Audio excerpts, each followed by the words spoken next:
अमरावतीच्या दौऱ्यावर असताना पालकमंत्री चंद्रशेखर बावनकुळे यांनी पत्रकारांशी संवाद साधताना सांगितले की 2047 पर्यंत आता शरद पवार यांनी उद्धव ठाकरे यांना काँग्रेसला काही वाव नाही। विकसित भारताचा संकल्प प्रधानमंत्री नरेंद्र मोदी यांनी केला आहे आणि विकसित भारताला साथ देण्याकरिता संपूर्ण देश मोदी यांच्या बाजूला उभा आहे। विकसित महाराष्ट्राचा संकल्प देवेंद्र फडणवीस यांनी केला आहे। महाराष्ट्राची 14 कोटी जनता देवेंद्र फडणवीस यांच्या मागे उभी आहे, महायुतीच्या मागे उभी आहे। त्यामुळे आता काँग्रेस महाविकास आघाडीने 2047 पर्यंत वाट बघावी आणि 2047 पर्यंत विरोधी पक्षात चांगलंच काम करावं। मी त्यांना विरोधी पक्षात चांगलं काम करण्याच्या शुभेच्छा देतो।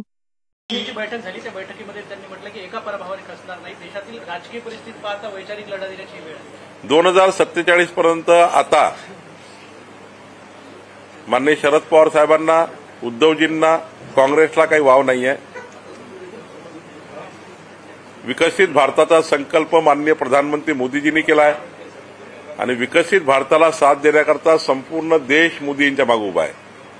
विकसित महाराष्ट्राचा संकल्प देवेंद्र फडणवीसजींनी केलाय आणि महाराष्ट्राची 14 कोटी जनता देवेंद्रजींच्या मागे उभी आहे, महायुतीच्या मागे उभी आहे, एकनाथजी अजितदादांच्या मागे उभी आहे।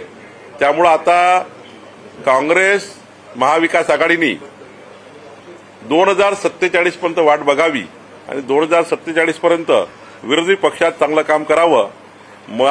मी त्यांना विरोधी पक्षात चांगलं काम करण्याच्या शुभेच्छा देतो।